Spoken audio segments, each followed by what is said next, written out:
Now, I'm not one to gossip, but I will bring you the tea. Welcome to Chronicle Speaks. Please, I don't have any time for any gossip now. Eh? Yes. Look at you.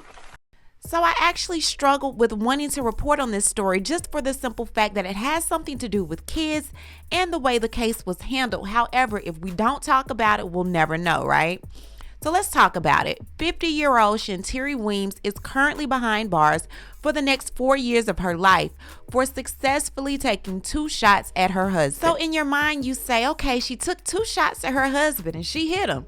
She deserves to be there, right? Well, wait until you hear exactly why she did it. This story is very deep. But before we get into it, please be sure to subscribe to this channel and hit the bell for notifications so you don't miss out on any news regarding this case and so much more. Now let's get back into it. Shanteari Weems and her husband seemed to have the picture perfect life.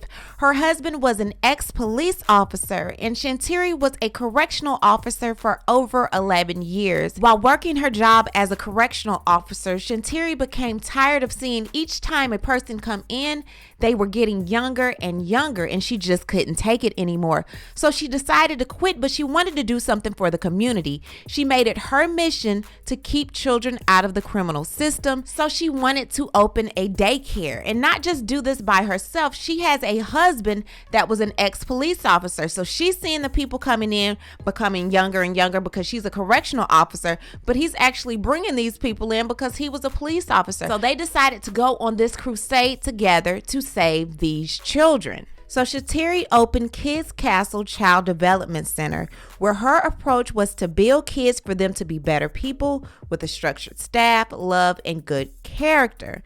Now, in doing all of this and having this structured staff, she decided to let her husband be the person to drive the bus or the van to take the kids to where they need to go. If they needed to get picked up from home, if they needed to go to field trips, he was the one that did that. Now, there were cameras all on the inside and the outside of the facility. So if any one of her staff were to do anything, she would know about it.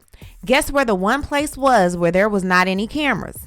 Inside of the van. Now, Shanteari placed all of her trust in her husband. Again, he was an ex-police officer. He was once in the military. She really trusted this husband. She married him.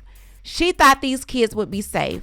These kids would get on the bus with her husband. And he's now accused of 33 counts of the R word and the M word with not 1, 2, 3, but 4 children.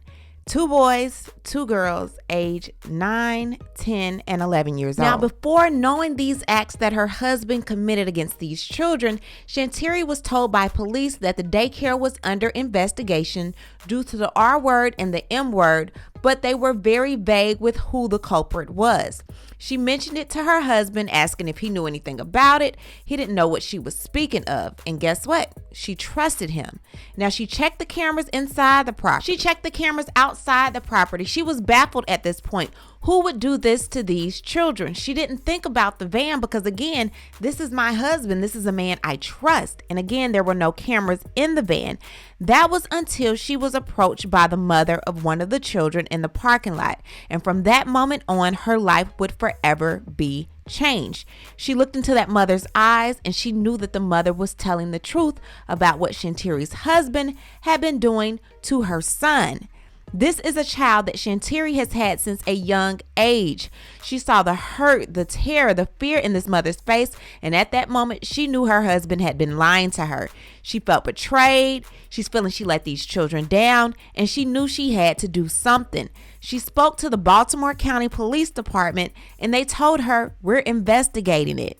Mind you, they spoke to her already about it and told her that there was an investigation going on, but they would not be specific about exactly who the person was being investigated. They kept ensuring her that this matter will be taken care of, but again, you have to realize that this man will be blue before he's ever black, and they're going to protect their own, and I believe Shanteari knew that. And at that point, she took matters into her own hands. Shanteari took her first drink in over 20 years and texted her business partner saying, "I am going to K him and then myself."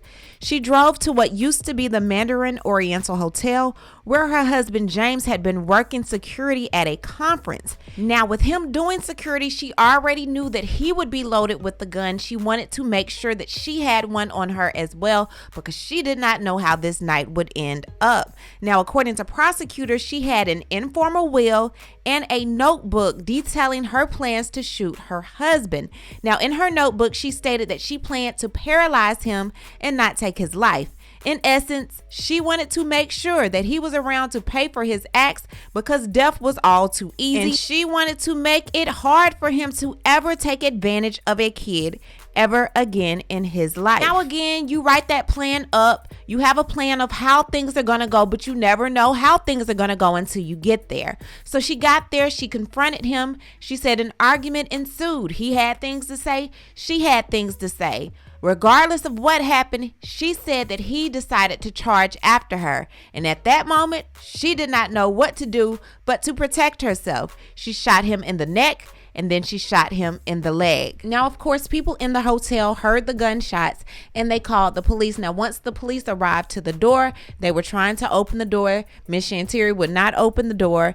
They said, "Please get this door open." She said, "No, and if you come in, I will shoot myself." They said, "Okay, is there anyone shot inside?" She said, "F him. He is a child." Now, James was immediately rushed to the hospital and Shanteari was arrested on aggravated assault knowingly while armed. Now, later on, 3 other counts were added: possession of firearm during crimes of violence, CPWOL outside of home or business in violation of Second Emergency Act 2014. And that CPWOL is pretty much carrying a concealed weapon, possession of weapon during commission of crime of violence. And the very last charge was resisting arrest.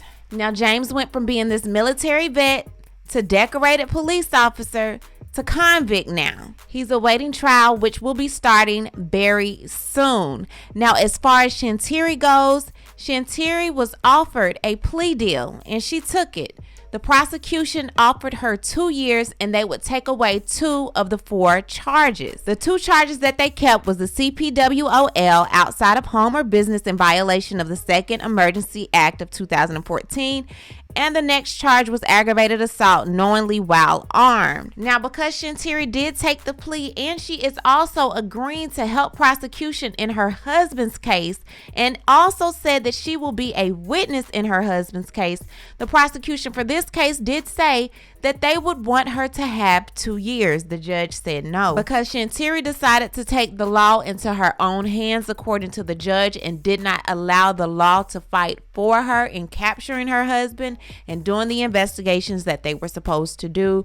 He decided to give her 60 months. Now, in those 60 months, she does get time served. According to the Bureau of Prisons, she is scheduled for release 12/17/2025. Now, when asked if she is apologetic, if she would apologize to her husband, she replied with, "I will when he apologizes to those children." Her attorney is still currently trying to fight to get her time reduced. I'll keep you up to date to let you know exactly the outcome of that reduction. And we will also keep you up to date on Mr. Weems and everything going on with his case. Again, I believe trial does start in May. So you guys leave a comment. Tell me what you think about this Shanteari Weems story. Do you think she was justified? Do you think she should get any time at all? Leave a comment and you know how we do. We'll talk about it down below. Talk to you guys later. Bye. Thanks for watching. Don't forget to hit that subscribe button, hit that like button, and hit that bell so you don't miss any of my new episodes.